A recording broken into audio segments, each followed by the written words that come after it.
Operation సింధూర్లో చావు దెబ్బతిన్న పాకిస్తాన్ మతి చెలించినట్లు ప్రవర్తిస్తోంది. తమ దేశంపైకి ఆఫ్ఘనిస్తాన్ను ఉసిగొల్పేది భారతే అంటూ పాకిస్తాన్ రక్షణ మంత్రి హవాజా ఆసిఫ్ మరోసారి నిరాధార ఆరోపణలు చేశారు.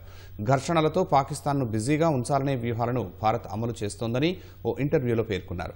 ఘర్షణలు ఆపేందుకు ఖతార్, తుర్కీ చేస్తున్న మధ్యవర్తిత్వ ప్రయత్నాలు ఆశాజనకంగా సాగుతున్నాయని చెప్పారు. కానీ తూర్పు, పశ్చిమ సరిహద్దు ఘర్షణల్లో తాము నిమగ్నం అయ్యేలా భారత్ ప్రణాళికలు రచిస్తోందని ఊహాజనిత వ్యాఖ్యలు చేశారు.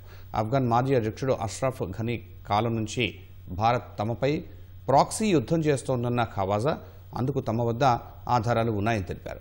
తమ నుంచి ఎలాంటి శత్రు కార్యకలాపాలు జరగటం లేదని, ఆఫ్ఘనే కాల్పుల విరమణ ఒప్పందాన్ని ఉల్లంఘిస్తోందని ఆరోపించారు. కాగా 3 వారాల క్రితం జరిగిన పాక్ ఆఫ్ఘన్ ఘర్షణల్లో వందల మంది చనిపోయారు. దోహా, ఇస్తాంబుల్లో తుర్కీయే, ఖతార్ మధ్యవర్తిత్వంతో 2 విడతలుగా జరిగిన శాంతి చర్చలు విఫలమయ్యాయి. ఈ నేపథ్యంలో ఈ నెల 6న మరోసారి శాంతి చర్చలు జరపాలని ఇరు దేశాలు నిర్ణయించాయి.